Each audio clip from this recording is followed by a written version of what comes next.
Au Niger, 2 générales de brigade, le président de la République Abdraman Chani passe au grade de général d'armée et grand maître des ordres nationaux.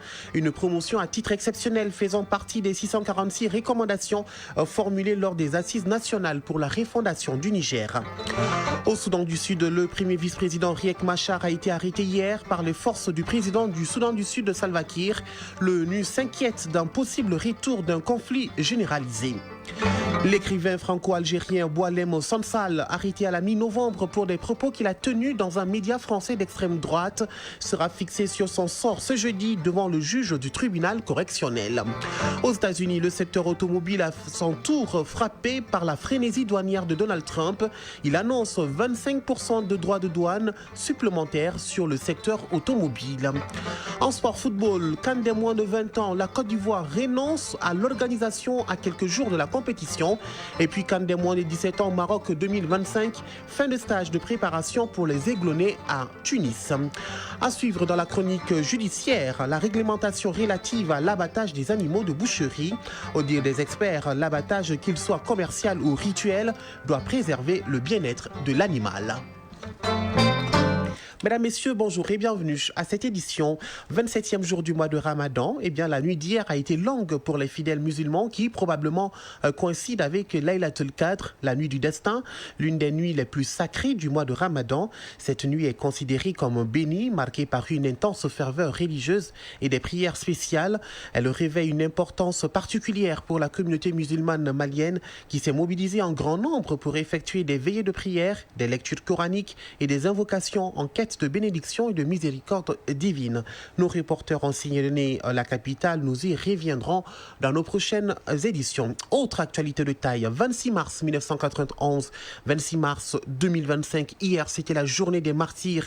Le président de la transition, le général d'armée Assimi Goïta, a déposé une gerbe de fleurs au pied du monument dédié aux martyrs en hommage aux victimes de la révolution pour l'avènement de la démocratie. Après 34 ans, le souvenir des événements tragiques demeure toujours dans la conscience collective des Maliens. Au-delà de la symbolique bien établie de la journée des martyrs, le président Goïta a invité le peuple malien à trouver le modèle de gouvernance pour faire face aux défis auxquels traverse le Mali. Voyons la cérémonie commémorative avec Garibou Pérou. Matinée calme et solennelle, la ville est baignée par la lumière et enveloppée par le silence.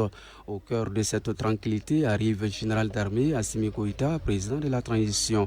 Aussitôt les pieds à terre, le président Goïta est accueilli par le Premier ministre, le président du Conseil national de transition, les autorités administratives et communales et le président de l'Association pour la défense des victimes de la répression de mars 1991. Les visages sont chargés de respect pour ceux qui ont sacrifié leur vie pour la liberté et la dignité de la nation malienne.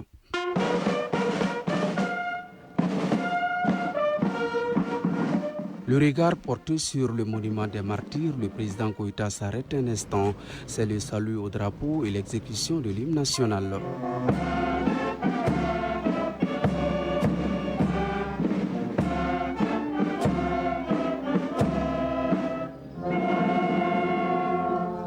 Le chef suprême des armées passe en revue les troupes rendant les honneurs militaires. L'ensemble placé sous le commandement du capitaine Chagam Rassoua, commandant des troupes, la devoir. Observant la femme en pleurs face au corps de son enfant, le président de la transition se penche alors pour saisir une gerbe de fleurs. Soigneusement arrangées, ces fleurs symbolisent la pureté de la mémoire, le sang versé aussi la paix et la réconciliation. Avec une lenteur mesurée, le président Goïta s'avance jusqu'au pied de la femme éprouvée. Les membres du gouvernement et les invités présents s'immobilisent et chacun est absorbé dans ses pensées.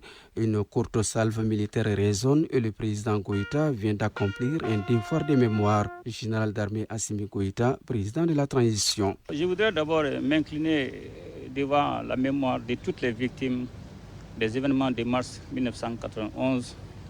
Cette journée marque l'aboutissement de la lutte héroïque menée par le peuple malien pour instaurer le changement. Et si le souvenir des événements tragiques demeure toujours dans la conscience collective, il en va de même pour l'aspiration du peuple malien à vivre dans un pays pacifié, réconcilié et surtout bénéficiant d'une stabilité sociopolitique, économique et institutionnelle.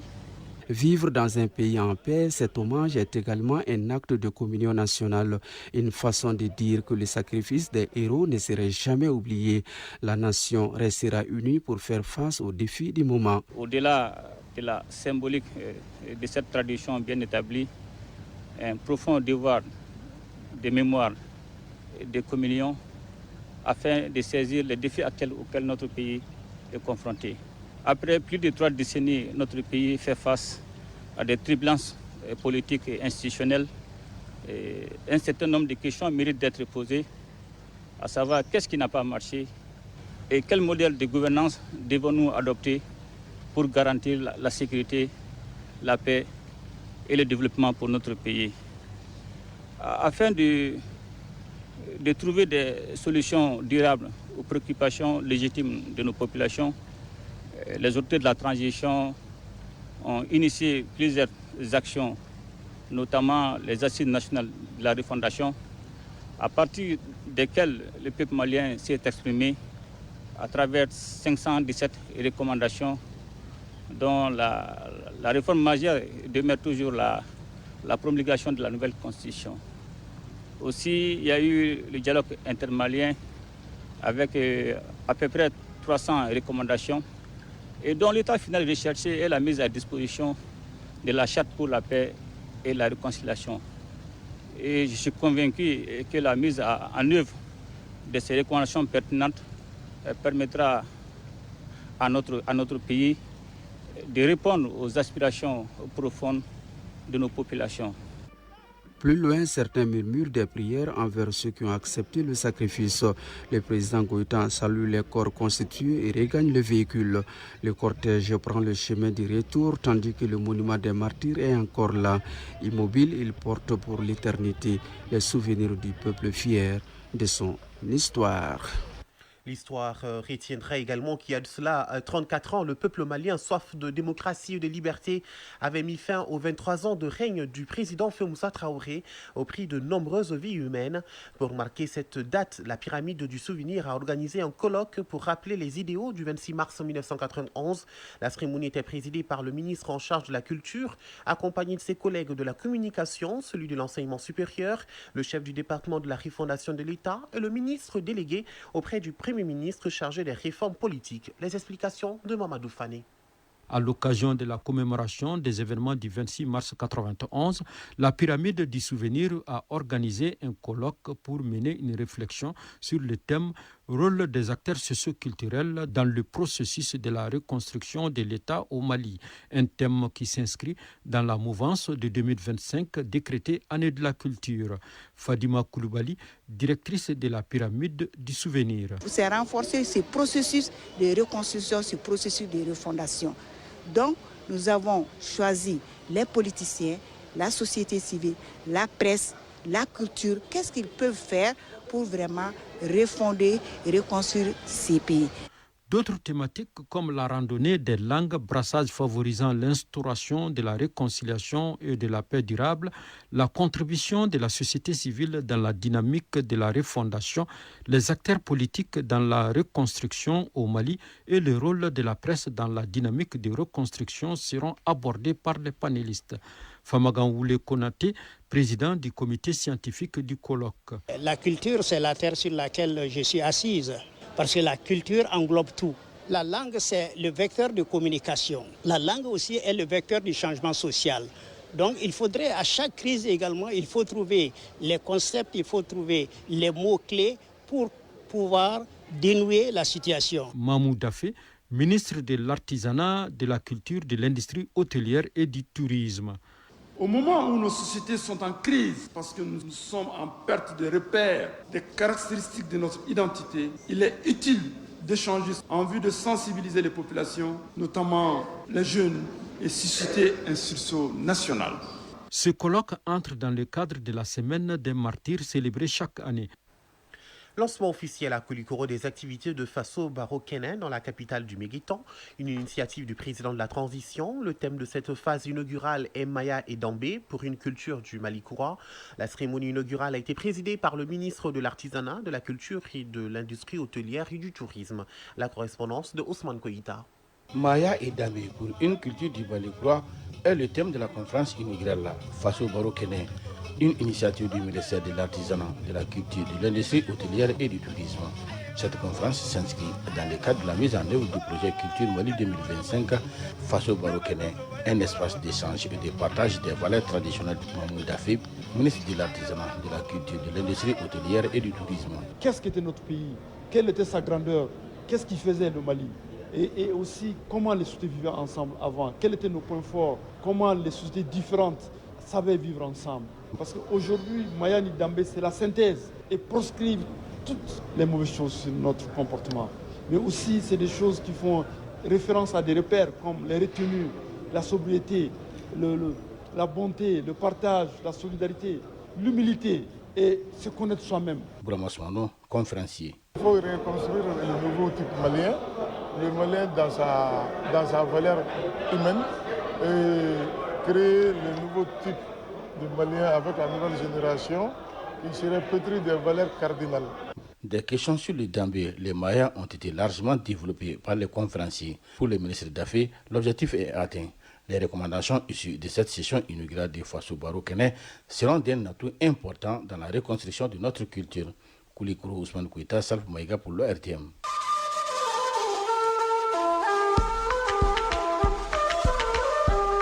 AES, actualité.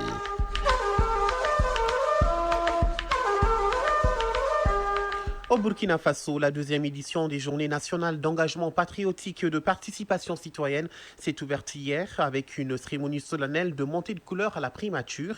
À cette occasion, le message du chef de l'État a été partagé avec le public, mettant en avant l'ordre et la discipline comme principe essentiel du quotidien de chaque Burkinabé.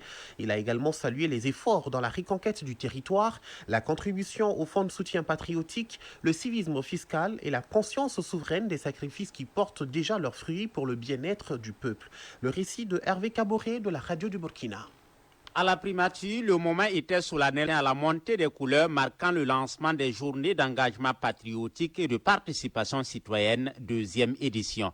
Des journées au cours desquelles les maîtres mots sont l'ordre et la discipline, comme le relève le Premier ministre Jean-Emmanuel Ouédraogo du message du chef de l'État. Parce que pour une révolution efficace, il faut de l'ordre et de la discipline à tous les niveaux. La révolution ne s'opère avec efficacité que dans l'ordre et la discipline. Ces valeurs font la force et la robustesse d'un pays qui aspire à un développement basé sur ses propres ressources. C'est pourquoi je vous engage à vous ressourcer dans nos coutumes et traditions pour y tirer les bonnes leçons. Les bonnes leçons sont également à tirer des autres peuples qui ont construit leur développement dans l'ordre et la discipline, relève le Premier ministre Jean-Emmanuel Ouédraogo. Les nations qui s'érigent aujourd'hui comme des modèles à nos yeux se sont construites, ont consolidé leur économie et ont bâti leur réputation dans l'ordre et la discipline. Alors, sachons dupliquer les bonnes pratiques aussi bien de nos propres traditions et coutumes que de celles des autres peuples afin de faire du Burkina Faso une terre où vivent des citoyens responsables, des élèves et étudiants disciplinés, des travailleurs du public et du privé intègres, une armée professionnelle et disciplinée. Au-delà des journées nationales d'engagement patriotique et de participation citoyenne, l'ordre et la discipline doivent être ce qui caractérise le comportement de chaque Burkinabé pour une nation digne, souveraine et prospère. Le général de brigade Abdourahmane Tchani est désormais général d'armée, président de la République du Niger et grand maître des ordres nationaux. Ces promotions à titre exceptionnel font partie de 646 recommandations formulées lors des assises nationales pour la refondation du Niger, tenues du 15 au 21 février dernier. Hier, mercredi, marquait ainsi le démarrage officiel de la mise en œuvre des résolutions et recommandations des assises nationales pour la refondation du Niger. La cérémonie était présidée par Abdourahmane Tchani, qui a reçu son grade de général d'armée devant plusieurs personnalités, dont des anciens présidents du Niger et des experts maliens. Plus de détails avec notre envoyé spécial à Niamey, Mohamed Kayantaou. La charte de la transition nigérienne promulguée par le président Tchani, une avancée notoire dans l'architecture politique et militaire du pays dont la volonté populaire se concrétise à grands pas. Moins de 2 mois après la tenue des assises nationales pour la refondation du Niger, le peuple a un autre rendez-vous avec l'histoire ce mercredi, celui de la mise en œuvre des recommandations et résolutions issues de ces assises. À titre de rappel, 540 recommandations avaient été formulées par les 718 participants. Mahaman Lawali, secrétaire général du gouvernement. La charte de la refondation confère désormais le titre de président de la République, chef de l'État, au président du Conseil national pour la sauvegarde de la patrie. La charte de la refondation, faut-il le préciser, prévoit désormais que la présence temporaire ou permanente de forces étrangères sur le territoire national est autorisée par le président de la République, chef de l'État, chef des armées, après consultation préalable du peuple souverain par voie de référendum, que la charte a valeur constitutionnelle en ce qu'elle constitue désormais la loi fondamentale devant régir les pouvoirs publics pendant la période de la refondation. La charte dispose également que la durée de la période de la refondation est fixée à 60 mois à compter de la date de sa promulgation. Sous l'acclamation du public représentant toutes les couches socio-professionnelles, Mahaman Lawali annonce d'autres décisions du gouvernement. Le général d'armée Abdraman Tiani a signé ce jour, mercredi 26 mars, une ordonnance relative aux partis politiques. Au terme de cette ordonnance, les partis politiques sont dissous. Le président de la République, chef de l'État, le général d'armée Abdraman Tiani, ordonne la mise en œuvre de la recommandation ici des Assises nationales pour la refondation. Les experts maliens qui ont accompagné les autorités nigériennes pour finaliser cette grande réforme trouvent que le président Tiani vient ainsi de respecter des engagements capitaux en promulguant la charte de la transition. Mamadou Tchéoulé Diarra, chef de la délégation malienne et représentant de l'AES. L'engagement qu'il a pris, c'est de dire qu'il va faire tout, c'est de mettre en œuvre les recommandations et les résolutions. Aujourd'hui, c'est considéré comme en fait la renaissance du Niger. Général d'armée Abdraman Tiani, président de la République du Niger. S'agissant de la promotion au grade de général d'armée, permettez-moi de dire que je reçois cette distinction avec beaucoup d'humilité et de reconnaissance envers le Niger et son peuple. Je tâcherai d'être à la hauteur de la confiance ainsi placée en moi. Une cinquantaine de personnalités, dont des anciens présidents et chefs d'État, ont tour à tour félicité le nouveau président de la République du Niger, plébiscité par son peuple, Niamey Mohamed Kayantao, pour le RTM avec le concours de la RTN. L'actualité hors de nos frontières. En Algérie, le juge du tribunal correctionnel devant lequel Boualem Samsal a été présenté doit rendre son verdict ce jeudi 27 mars. L'écrivain franco-algérien arrêté à la mi-novembre encourt jusqu'à 10 ans de prison pour des propos qu'il a tenus dans un média français d'extrême droite. Ce jugement fait polémique au sein de la classe politique française qui se mobilise pour demander sa libération. En République démocratique du Congo, 5 jours après avoir annoncé son retrait, le mouvement rebelle AFC M23 reste toujours présent à Walikale Centre, à environ 400 km de Kinsangani. Le groupe justifie son maintien par la présence de drones des forces armées de la République démocratique du Congo dans la zone, une condition qu'il estime non respectée. L'armée congolaise n'a pas encore réagi, mais sur le terrain, la tension demeure et les mouvements de population se poursuivent. Selon des sources locales, aucun bombardement n'a eu lieu ces derniers jours. Au Soudan du Sud, c'est une nouvelle escalade vers un possible retour de la guerre civile. Hier mercredi, dans la soirée, le premier vice-président Riek Machar a été placé en résidence surveillée par les forces de sécurité sud-soudanaises, a annoncé son porte-parole. Les conditions exactes de cette détention et son implication pour la survie de l'accord de paix signé en 2018 ne sont pas claires, mais le pays n'a semble-t-il jamais été si proche d'un retour du conflit. L'ONU appelle à la retenue et au respect de l'accord de paix. Le chef de l'armée soudanaise, le général Abdel Fattah al-Burhan, a affirmé hier soir que Khartoum avait été libéré après l'annonce plus tôt de la reprise par ses forces de l'aéroport de la capitale, site hautement stratégique et symbolique occupé depuis le début de la guerre par les forces de soutien rapide FSR du général Mohamed Hamdan Daglo. En Turquie, le chef du parti républicain du peuple principal, force de l'opposition, a appelé à un très large rassemblement samedi 29 mars à Istanbul en soutien au maire emprisonné de la ville, Ekrem İmamoğlu.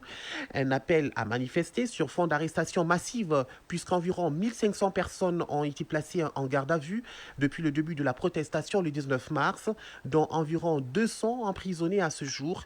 Le parti d'Ekrem İmamoğlu tente de donner un souffle nouveau à la mobilisation. Et terminons par cette actualité. Nous sommes aux États-Unis. Le secteur automobile, à son tour frappé par la frénésie douanière de Donald Trump. Il annonce 25% de droits de douane supplémentaires sur le secteur automobile.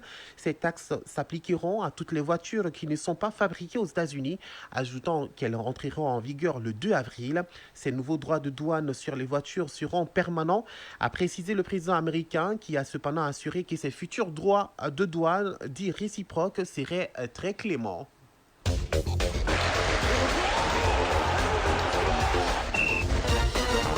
9h20, allez du sport à présent. Basketball, le tournoi international de l'amitié se poursuit au Palais des Sports Salamatou Maïga à la faveur de la deuxième journée.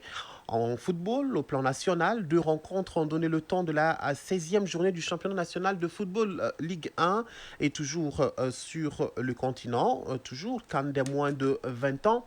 La Côte d'Ivoire renonce à l'organisation à quelques jours de la compétition et CAN des moins de 17 ans Maroc 2025, fin de stage de préparation pour les Aiglonnais à Tunis. La page de sport, c'est avec Abdul Karim Kaba. Football, CAN des moins de 17 ans Maroc 2025, fin des stages de préparation pour les Aiglonnais à Tunis.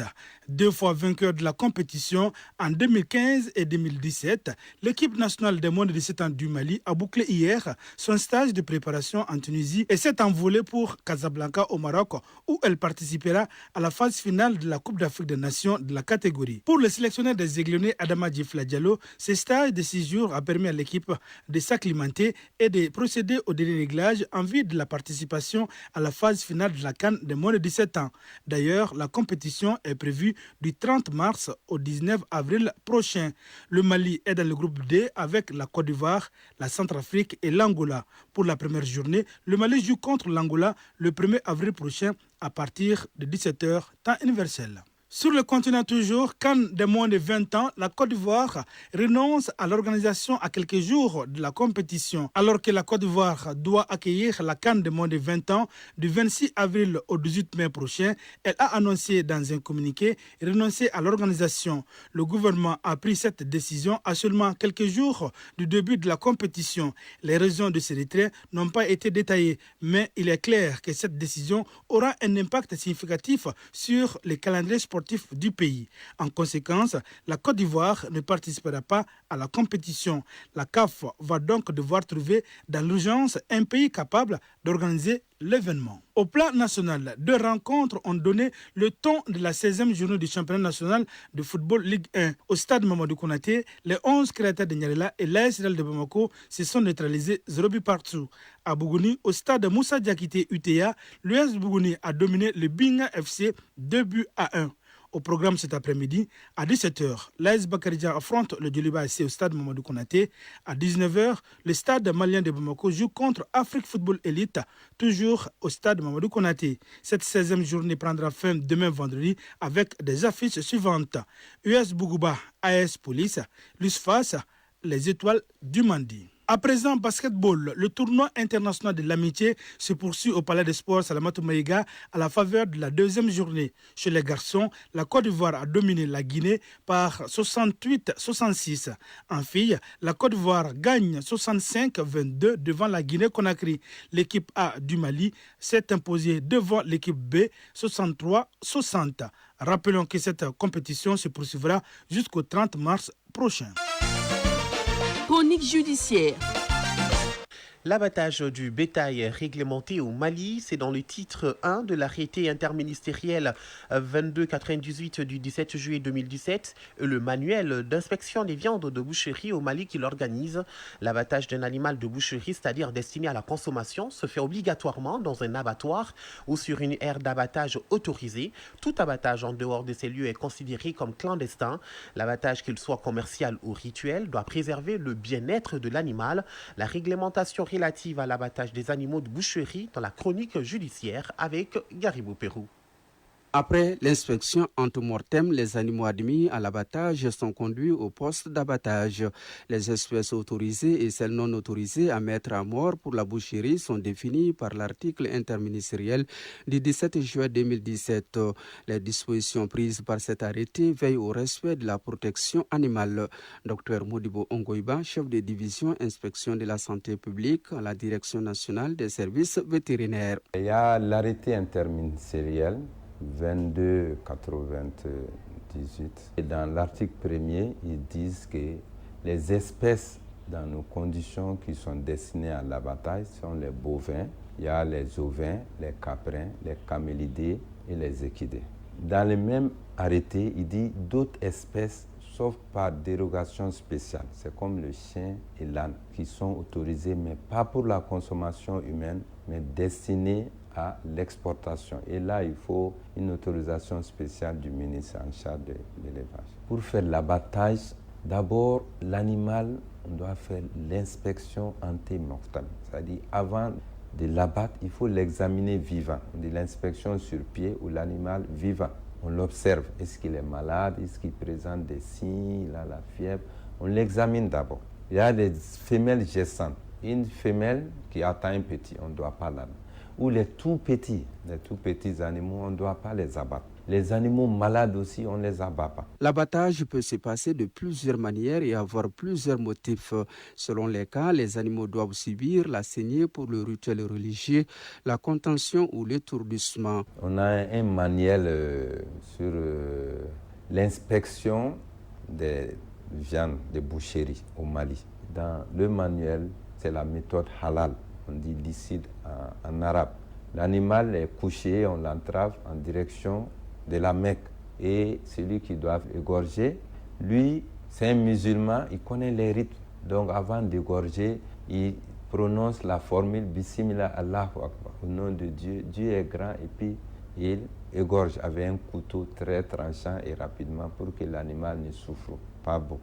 Mais il y a d'autres abattoirs qui ont d'autres dispositifs. Là, on contentionne pour immobiliser l'animal. On ne fait pas de corde, on n'utilise pas, mais on fait de l'étourdissement. Sauf dérogation prévue pour l'abattage familial, rituel et d'urgence reconnu par un vétérinaire, tout autre abattage est considéré clandestin.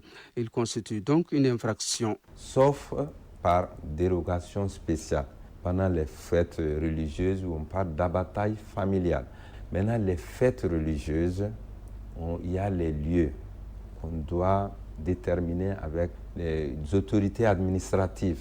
L'abattage clandestin est interdit. Le texte prévoit des sanctions. Quand c'est un boucher qui a l'agrément, qui est agréé et qui va abattre clandestinement, premièrement, on saisit toute la viande. Deuxièmement, on va te faire une pénalité de 50% de la valeur de la carcasse et on va te retirer ton agrément. Quand tu reprends, après ces sanctions encore, on va te traduire au tribunal pénal. Deuxièmement, il y a des bouchers qui n'ont pas d'agrément. Dans ces cas, on saisit la viande, toute la carcasse, ils payent au lieu de 50%, 100% des pénalités. Il y a d'autres qui ne sont même pas des bouchers, qui se permettent d'abattre et puis autres. Là, non seulement on va saisir toute la carcasse, même les morceaux, il va payer 100%. En plus des 100% d'amende, il va payer 7% encore de la patente de la localité. Toutes ces dispositions, c'est pour la protection de la santé publique. Espèce extrêmement sensible, il n'est pas autorisé de stresser l'animal avant de l'abattre. Le processus de mise à mort prévu par la réglementation est connu. Il nous revient donc de respecter les principes fondamentaux du bien-être animal. 9h, presque 30 minutes. La prochaine édition est prévue pour 13h. La présente est terminée, présentée par Moussa Papa Idara. Mise en onde bien assurée par Alimata Ouattara. Mise en ligne Abdelaziz Koulibaly. Réalisation, coordination, Smandao. Merci à tous pour votre attention. Prenez soin de vous et des autres et n'oubliez surtout pas, garde le sourire. Quoi qu'il arrive, à très vite sur le RTM et que le bon Dieu nous accorde les bienfaits du jeûne.